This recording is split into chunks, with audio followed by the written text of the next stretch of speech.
Well, hi Godert. So tell me about the story of Formula Zero, and imagine together we want to organize in north of Paris in 2010 June. What's your best wishes to organize this in France? The story of Formula Zero is that we started a race with zero-emission race cars. We want to go as fast as possible with the zero-emission technology. We're using fuel cells, hydrogen and fuel cells, and we've been developing this race class. First we built one prototype, a go-kart, and then we did record attempts with that go-kart. We did FIA 1/8 of a mile record, and that we used to invite teams to participate in the race. So now we have 4 European teams, and there are also 2 United States teams, and we compete. And in August 2008 was the first race that took place in Rotterdam. How much team? 4 teams? So there are 4 European teams, and there are 2 teams in the United States currently. Who came in Rotterdam? And they all came in Rotterdam. So we are now already 1 year later. We had a European Championship tour where we visited United Kingdom, the Netherlands, Belgium and Spain. We had the European Championship that was won by the Belgian team, Umicore Zero Emission Racing Team. And it's very exciting. We're in Turin right now, and we have the Grand Prix of Torino. That's a really cool event. And what we want to do is we want to develop this race series as a symbol for what is possible with zero-emission technology. So we really have to make a jump to a new technology, and the world is getting ready for it. And electric drive is an important factor in this in this clean mobility that we need.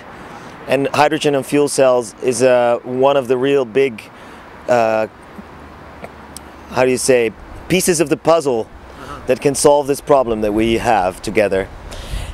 And racing is a very good way to stimulate innovation and also to capture the hearts and minds of consumers, because it's also about changing people's attitude and changing their consumer behavior. And racing is perfect for that principle. Then what we want to do, we start now with go-karts, and it is really our ambition to increase the size of the competition with more participants for more countries, more races in different parts of the world. And in parallel, we also want to scale up the size of the vehicles. Okay. So as commercial interest grows, as the technology develops further, we will build formula-sized vehicles and race them as well on full-size racetracks as well. Now, what would it take for us to come to France? I think the first thing we have to do is we have to find at least one French team, and preferably a few, that develop their own vehicle. This can be a knowledge institute, a company or a university. They build their own vehicle and we put them on the track, and we race each other. So that's the first thing that needs to be done. And then, with the basis of a French national team, or not even national team, but a French team, with the basis of a French team, we can start organizing an event. It would be really good to have an event either in the city center or on a dedicated kart track. In France, we need partners to pull it off, some sponsors to fund it, and media partners to make more publicity for it, and that will be the jumpstart of Formula Zero in France. And we're looking very much forward to going to France. Okay, so ideally center of cities, north of Paris, for example. How much longer kilometers you need to do a kart race inside the streets? Imagine you got a mayor guy and they say to me, to us, okay, how much longer street we will need to organize such a race, a good race inside the city with a good pavement, but how long you need?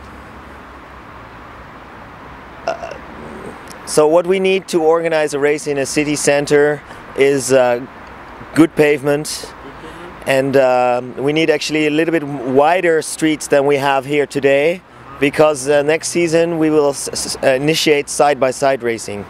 So we need roads of at least, I think, 9 meters wide. Okay. And the length of the track, Minimum, maximum? maybe something like 500 meters to a kilometer, or maybe, yeah, somewhere in that range. That would be good. 1 kilometer would be good. Yeah, 1 kilometer track with sufficient safety precautions. As you see, safety is very important to us. So we have double barriers for the public.